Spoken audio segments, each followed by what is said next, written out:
J'étais assez interpellée en fait que quand le thème de cette table ronde était réellement quel est l'apport du numérique, des technologies de l'information et de la communication en général au niveau du développement territorial, que tout le débat et les présentations se soient focalisées en fait sur le très haut débit. Et de notre perspective, soit en tant qu'institution, soit tout simplement quelqu'un qui vient d'un pays en développement, on sait très bien qu'il y a des usages et des projets, des initiatives qui ont un impact très important sur l'amélioration de l'attractivité des territoires, sur le marketing du territoire, sur le développement économique local, sur un meilleur aménagement et surtout un meilleur service rendu aux citoyens qui peut très bien être réalisé sans pour autant passer par le très haut débit. Et donc, il est tout à fait normal, effectivement, qu'on s'inscrive dans une perspective de couverture de très haut débit la plus large possible. Mais je pense qu'il est aussi très important d'insister et de mettre en œuvre encore plus d'usage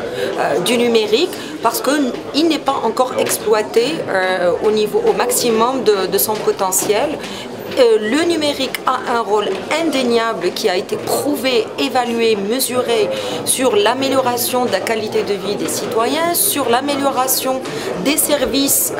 de la collectivité territoriale, sur l'accès à l'information, sur la participation démocratique, sur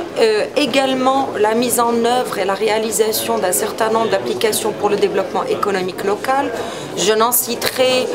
pour exemple que le domaine agricole, le tourisme, la mise en place d'un certain nombre de centres technologiques. Donc tous ces éléments-là, aujourd'hui, on a les technologies, on a le savoir-faire, on a les moyens et il y a les ressources humaines pour les mettre en œuvre et qui permettraient sans aucun doute justement d'aller vers plus d'équité en termes de développement territorial. Bien sûr, cela n'exclut pas le fait de vouloir monter en puissance vers le très haut débit, mais ce n'est certainement pas pour demain et il faut, tout en s'inscrivant dans cette perspective d'avenir, ne pas négliger le présent qui a un impact à court terme et moyen terme immédiatement.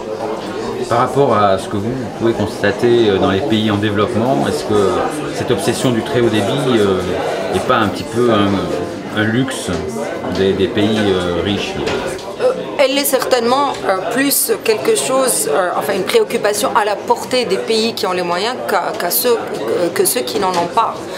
Mais la seule contrainte n'est pas uniquement ça. Je veux dire, en termes d'infrastructure déjà de base et de couverture au niveau de cette infrastructure, elle est certainement beaucoup plus large dans les pays avancés que dans les pays en développement. Donc c'est un double luxe si vous voulez.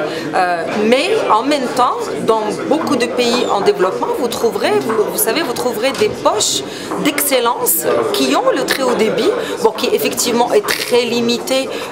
dans l'espace et dans la couverture géographique et qui ont pu se permettre tout simplement parce qu'il y a eu l'investissement privé. Je veux dire, aujourd'hui, les opérateurs d'infrastructures ont tout à fait la technologie et quand il y a un marché, je vous assure qu'ils n'ont pas besoin qu'on leur fasse les yeux doux, ils viennent tout de suite, hein, ils sont là. Et donc, si vous voulez, ce que nous prenons en termes d'approche, en termes de méthodologie, c'est de créer ces demandes, c'est de booster ce marché de telle manière à ce que l'attractivité du territoire, l'existence d'un certain nombre d'activités économiques qui elles-mêmes pourraient être encore plus portées par le très haut débit, attirent les opérateurs, attirent les investisseurs qui à terme permettront une mutualisation des investissements entre justement collectivités territoriales, institutions nationales, donc État gouvernemental et investisseurs privés et opérateurs privés.